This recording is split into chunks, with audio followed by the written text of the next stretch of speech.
Goods morning again. ये है शाऊल की अमोरियों पर विजय की कहानी। एक ऐसी बात आज प्रभु का वचन आपको और मुझे सिखाए।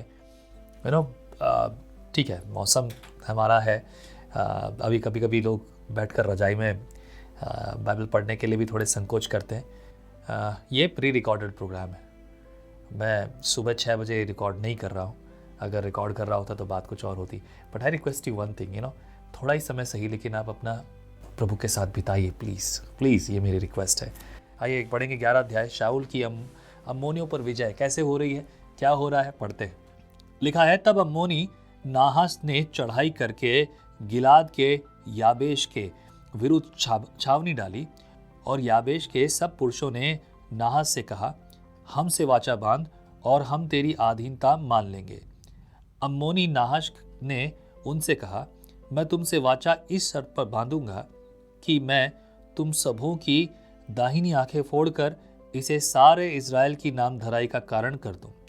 याबेश के वृद्ध लोगों ने उससे कहा, हमें 7 दिनों का अवसर दे कि तब तक हम इज़राइल के सारे देश में दूत भेजेंगे, और यदि हमको कोई बचाने वाला न मिलेगा तो हम तेरे ही पास निकल आएंगे। दूतों ने शाऊल वाले गिबा में आकर लोगों को यह संदेश सुनाया, और सब लोग चिल्लाकर रोने लगे। बाप रे, वाह वाह। मेरी पत्नी कहती है बाप रे शब्द जो है मराठी शब्द है, पर नॉट एक्चुअली। आप सोचो, एक शरीर का ऐसा अंग भंग कर दिया जाए जो कि किसी का मतलब जो इतनी बड़ी कीमत चुकानी पड़े, तो क्योंकि जान जा रही है और लोग मरने वाले हैं और लोग की हालत खराब हो रही है। And they come to him and they said, हमसे वाचा बांध और हम जो तू कहेगा वो मानेंगे, तू हमारा जो है करता धरता मालिक, अब तू है, तू राजा है। तो वो साफ साफ शब्दों में कहते, ठीक है, अगर एक ही शब्द पे हमारी संधि होगी कि मैं तुम्हारी आंखें फोड़ूंगा सबकी। बोलो क्या आंख? सोच के तो देखो थोड़ा सा। 5वां पद, शाऊल बैलों के पीछे मैदान से चला आता था, और शाऊल ने पूछा, लोगों को क्या हुआ कि वे रोते हैं? उन्होंने याबेश के लोगों का संदेश उसे सुनाया।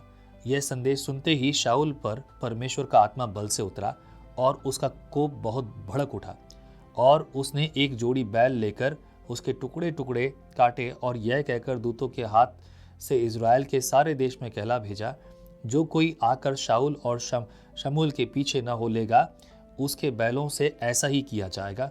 तब यहोवा का भय लोगों में ऐसा समाया कि वे एक मन होकर निकल आए। तब उसने उन्हें बेजक में गिन लिया, और इज़राइलियों के 3 लाख और यहूदियों के 30,000 ठहरे। और उन्होंने उन दूतों से जो आए थे कहा, तुम गिलाद में के याबेश के लोगों से यूं कहो, कल धूप तेज होने की घड़ी तक तुम छुटकारा पाओगे। तब दूतों ने जाकर याबेश के लोगों को संदेश दिया, और वे आनंदित हुए। तब याबेश के लोगों ने नाहास से कहा, कल हम तुम्हारे पास निकल आएंगे, और जो कुछ तुमको अच्छा लगे वही हमसे करना। दूसरे दिन शाऊल ने लोगों के 3 दल किए, और उन्होंने रात के अंतिम पहर में छावनी के बीच में आकर अम्मोनियों को मारा, और धूप के कड़े होने तक समय तक ऐसे मारते रहे कि जो बच निकले वे यहाँ तक तितर बितर हुए कि 2 जन भी एक संग कहीं न रहे। एक बड़ी चेतावनी थी कि भाई तुम्हारे साथ ये किया जाएगा। एंड देन व्हाट हैपेंड, उन्होंने अनाउंस किया, दूतों को भेजा, बचाओ भाई बचाओ, कोई तो बचाओ, रो रहे हैं, मर रहे हैं। बोले क्या होगा भाई तुम्हारी? यार शाऊल को खबर मिलती है ऐसा ऐसा। बोले अच्छा ऐसा है। शाऊल ने एक योजना बनाई, और उसने अपनी योजना के अनुसार पूरे इजरायलियों को इकट्ठा किया, सब यहूदियों इजरायलियों सबको इकट्ठा किया, और बताया अगर तुम में से कोई नहीं है तो देखो फिर क्या होगा। और ये बात कब हुई पता है? नोटिस करने वाली बात, जब परमेश्वर यहोवा का आत्मिक बल उसने पाया। ये बहुत जरूरी है मेरे प्रियो। बहुत बार आपको प्रेयर रिक्वेस्ट मिलती है, सबके लिए आपके मन में कैसी भावना होती है? हाल फिलहाल मेरी एक प्रभु के सेवक से बात हो रही थी। उन्होंने एक बहुत खूबसूरत बात कही, और उन्होंने क्या कहा, अगर आपके मन में तरस नहीं है अपने लोगों के लिए, अगर आपके मन में बोझ नहीं है, अगर आपके मन में तड़प नहीं है, तो आप परमेश्वर की सेवा नहीं कर सकते, आप लोगों के लिए प्रार्थना नहीं कर सकते। ये तड़प बोझ है आप में, मुझ में, हम सब में, कि हम एक दूसरे के लिए तड़पते हुए प्रार्थना करते हैं, दिल से गहराई से प्रार्थना करते हैं, खुदा इनके जीवन में कार्य कर। आप अपने आसपास देख लीजिए, चर्चों को जब सता रहे हैं लोग, जला रहे हैं, तंग कर रहे हैं, मार रहे हैं प्रभु के लोगों को, आप उनके लिए प्रार्थना करते हैं तड़प के साथ। अपने भाइयों के लिए, अपने आसपास के लोगों के लिए, चर्च के लिए, यूक्रेन के लिए प्रार्थना कर रहे हैं। आप कितने लोग हैं जो रशिया के लिए प्रार्थना कर रहे हैं? नहीं, यूक्रेन के लिए प्रार्थना कर रहे हैं। यूक्रेन भारत के साथ अच्छे रिश्ते नहीं रखता, लेकिन भारत यूक्रेन के लिए प्रार्थना कर रहा है। भारतीय मसीह लोग कर रहे हैं। मैं औरों का नाम ले सकता हूँ, शहर, राज्य, देश, दुनिया में। रिसेंटली मुझे पता चला भारतीय हमारे मसीह भाई लोग जो है पाकिस्तान के विश्वासियों के लिए प्रार्थना कर रहे हैं, पाकिस्तानी मसीह लोग भारत के लिए प्रार्थना कर रहे हैं, जबकि हमारी बनती नहीं आग एक साथ। हम देश में आपस में कुछ बात नहीं है, खैर वो कहानी मैं ज़्यादा बोलना नहीं चाहता, but very simple, we pray for the whole world. हम पूरी दुनिया के लिए प्रार्थना करते हैं कि हमारे देश में और दुनिया में जो है शांति और भारत उन्नति करे। जब बात देश की होती तो ये मेरे प्रियो need to understand this thing.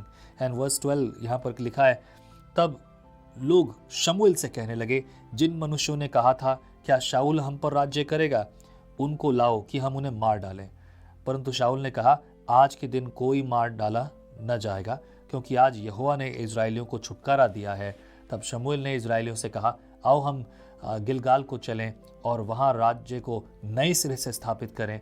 तब सब लोग गिलगाल को चले और वहाँ उन्होंने गिलगाल में यहोवा के सामने शाऊल को राजा बनाया और वहीं उन्होंने यहोवा को मेल बलि चढ़ाए और वहीं शाऊल और सब इजरायली लोगों ने अत्यंत आनंद मनाया।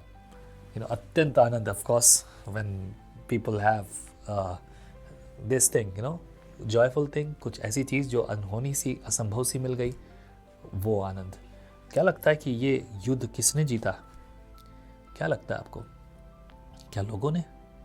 नहीं, इतिहास है, the whole Bible talks about, अगर इजराइल ने युद्ध जीता है तो वो यहोवा के कारण जीता है।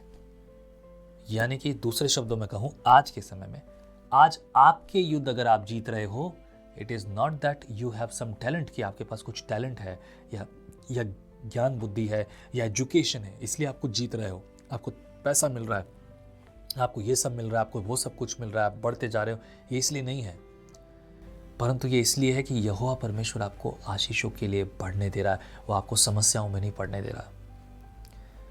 आज कुछ दिन पहले मैं और मेरी बेटी गाड़ी में थे, वो 12 साल की है, और उसने मुझसे कुछ पूछा, मुझे वो ठीक से याद नहीं क्या पूछा उसने, पर मैंने उससे कहा एक बात, मैंने उससे ये कहा कि बेटा उसने मुझसे पूछा था कि डैडी आप प्रभु में आने से पहले बहुत पूजा पाठ किया करते थे? मैंने कहा हाँ बिल्कुल बेटा करता था। क्यों करते थे, ये सवाल किया, और हाँ क्यों करते थे, तो सोचिए क्यों करते थे। आम एक साधारण व्यक्ति क्या चाहता है? वो अच्छा काम कर रहा है, वो अच्छी ज़िंदगी जी रहा है, वो मेहनत कर रहा है, वो सारे काम कर रहा है जो वो चाहता है, पर वो अच्छे कामों में भी उसको मदद चाहिए। उसको डर लगता है कि मेरे इन अच्छे कामों को भी बिगाड़ ना दे कोई, मुझे कोई तकलीफ़ ना दे, मेरी चीज़ें ना बिगड़ जाए, मैं परेशान ना हो जाऊँ, मेरे ये सब कुछ ख़राब ना हो जाए। वो इस बात के लिए तड़प रहा है और इसी बात के लिए पूजा पाठ कर रहा है कि मेरे अच्छे काम भी बिगड़ ना जाए, अच्छे होते होते काम भी बिगड़ ना जाए, और उसके लिए पूजा पाठ कर रहा है कि ये सब कुछ अच्छी रीति से चले। मेरे प्रियो, यहोवा आपको अच्छी रीति से चलने देता है और आपके लिए भलाई के कार्य करता है। यही सब चीज़ें उन्नति और भलाई और अनुग्रह और आशीर्वाद परमेश्वर के। प्रभु आपको और बढ़ाए। आज का दिन, आज का समय आपके जीवन के लिए बड़ा हो। आमीन। जय मसीह की। आप कहते हैं एक कप कॉफी मेरा दिन बना देती है, पर आपका मॉर्निंग डिवोशन विजनरी रेडियो और टीवी पर आपकी जिंदगी बना सकता है। हम हमेशा सोचते हैं कि शायद मैं भी बाइबल कॉलेज जाकर बाइबल को अच्छे से सीखता, पर अब आपके लिए है visionary TV, deep Hindi Bible study के लिए।